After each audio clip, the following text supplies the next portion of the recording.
Hello, and welcome to Haxby and Wigginton Methodist Church's Sunday sermon during coronavirus. This is as good as it gets, I'm afraid, and I hope that that doesn't set the bar too high or too low. For me, it's Sunday the 9th of August. For you, it's whatever day it happens to be when you're watching this. But I hope that what I share today on the Gospel for today, set for us in the lectionary, has some significance and some contribution to your own thinking about your life, perhaps your faith, and what it means for us to be church. Today's Gospel reading comes from Matthew chapter 14. We carry on from last week's reading, which was the story in Matthew 14 of the feeding of the 5,000. So after he's fed everybody, Jesus has fed everyone, and everyone's had their fill, we have this. Immediately he made the disciples get into the boat and go on ahead to the other side, while he dismissed the crowds. And after he had dismissed the crowds, he went up the mountain by himself to pray. And when evening came, he was there alone. But by this time the boat, battered by the waves, was far from land, for the wind was against them. And early in the morning he came walking towards them on the lake. But when the disciples saw him walking on the lake, they were terrified, saying, "It's a ghost," and they cried out in fear. But immediately Jesus spoke to them and said, "Take heart, it is I. Do not be afraid." Peter answered him, "Lord, if it is you, command me to come to you on the water." And he said, "Come." So Peter got out of the boat, started walking on the water, and came towards Jesus. But when he noticed the strong wind, he became frightened, and beginning to sink, he cried out, "Lord, save me!" Jesus immediately reached out his hand and caught him, saying to him, "You of little faith, why did you doubt?" And when they got into the boat, the wind ceased, and those in the boat worshipped him, saying, "Truly, you are the Son of God."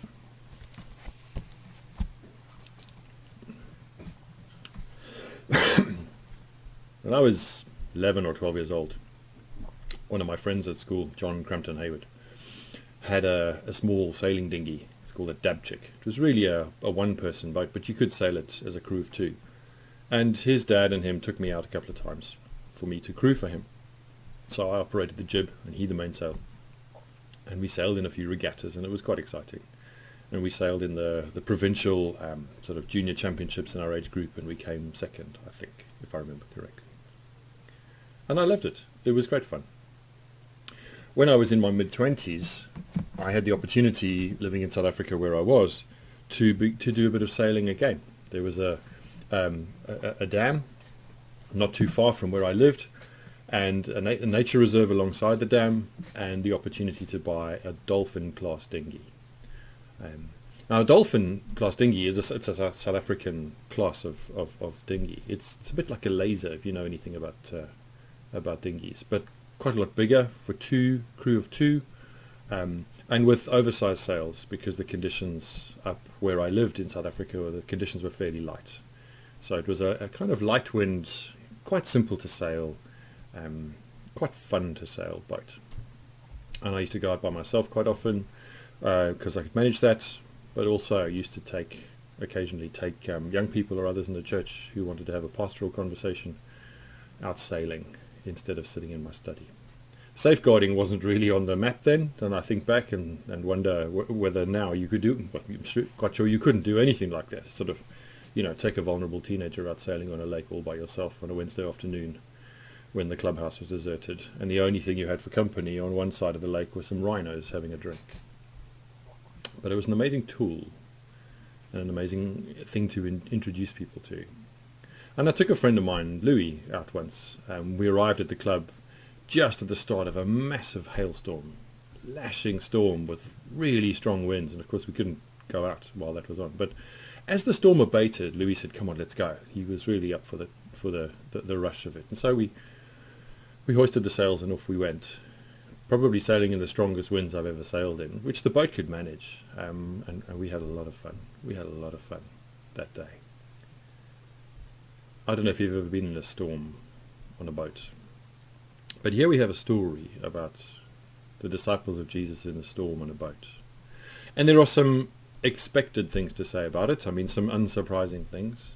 It's a story about faith. It's a story about Peter's growing faith, or if you want to read it harshly, Jesus' frustration that Peter's faith, which gets him out the boat and walking on the water in the first place, isn't enough to keep him standing, and his doubt, like some kind of magic spell, starts to dissipate when he starts to notice the situation he's in. Sounds a little bit like Peter Pan. As long as you're thinking the happy thoughts, you can fly. But if you start getting a bit grumpy, miserable, well, who knows what might happen. It is a story about faith. It is a story about setting out. It's not really a story about the unknown, except for Peter in getting out the boat, because we must remember that Peter and several of the other disciples were fishermen, and so sailing across a lake would have been something they were quite used to doing. They weren't exactly on unknown territory before the storm arrives. And it wouldn't have been the first storm they were in. And then in the midst of the storm, which is obviously fearful, Jesus comes across the water, walking on the water, as the story tells it. It's not a story about Peter passing or failing some test. It's not that. It's not a story about Jesus admonishing him. I don't believe it is. Jesus somehow admonishing Peter for his lack of faith and saying, if only you were a little bit better at believing, then you'd walk on the water a whole lot more. And we in our tendency to somehow quite often put ourselves down, we wrap the story around other stories of Jesus saying things like, if you had faith as big as a mustard seed, you'd say to this mountain, throw yourself in the sea, and it would. Well, of course, none of us can do that. So how big is our faith? And we feel small. We feel inadequate. It is a story about risk. It is a story about stepping out of the boat. That phrase comes probably from the story. It can't come from any other, really.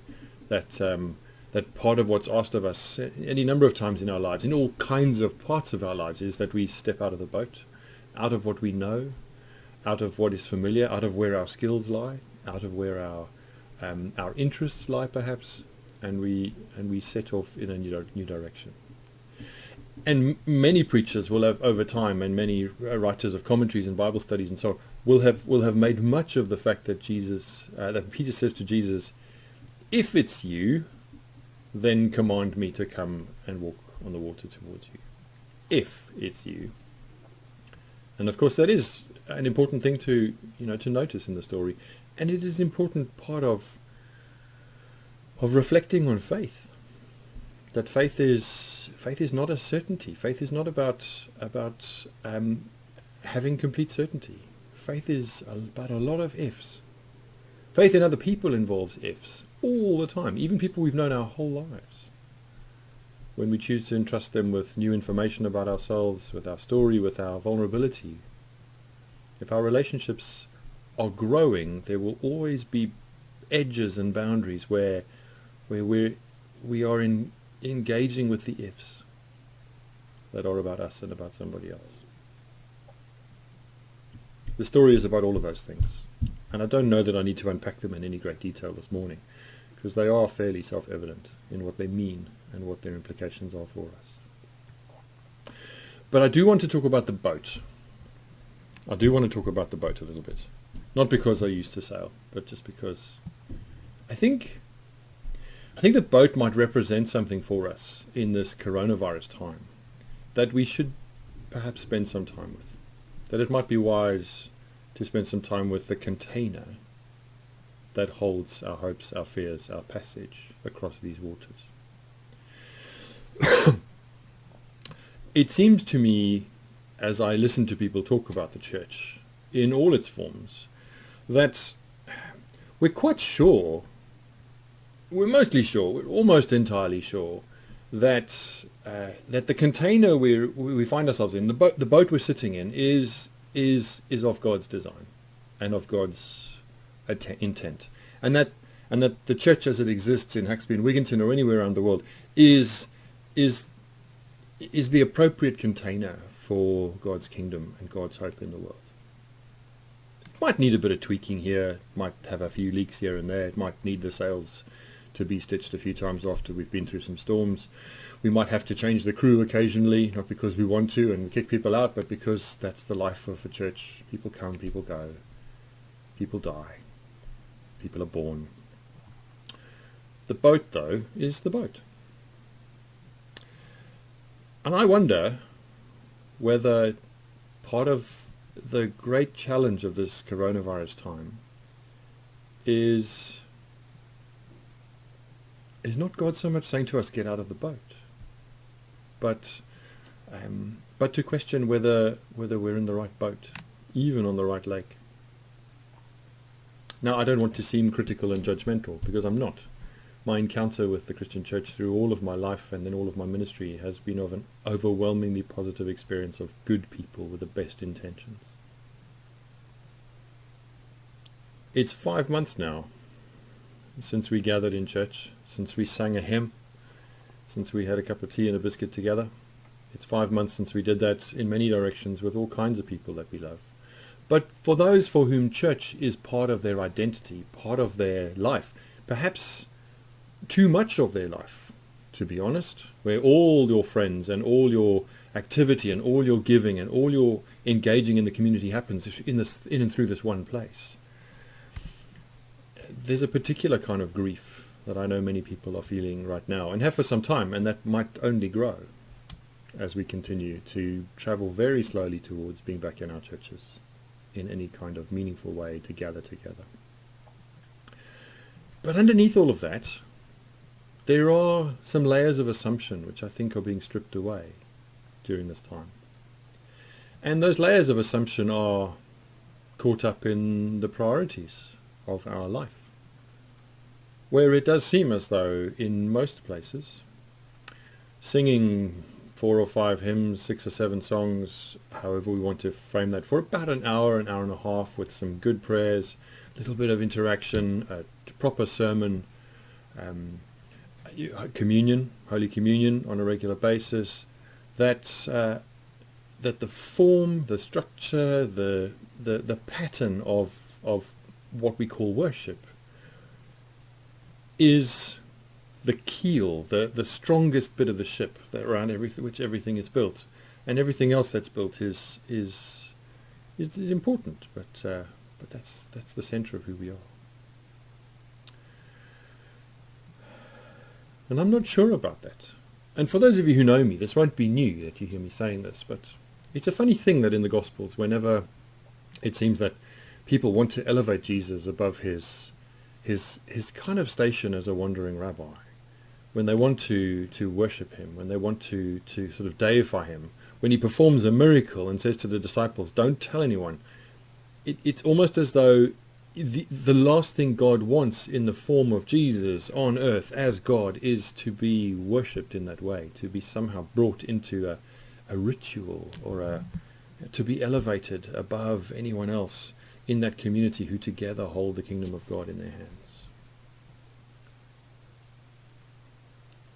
I've watched and read and listened to a lot of online comment and debate and discussion on various social media platforms about, within my own tradition and outside of it, about when we should reopen and how we should do that, and whether worshipping using Zoom or online is actually authentic worship. And I've watched my church sort of wring its hands and I think act very conservatively in saying that we can't do anything that approaches or is called Holy Communion unless we're in a building together at the same time.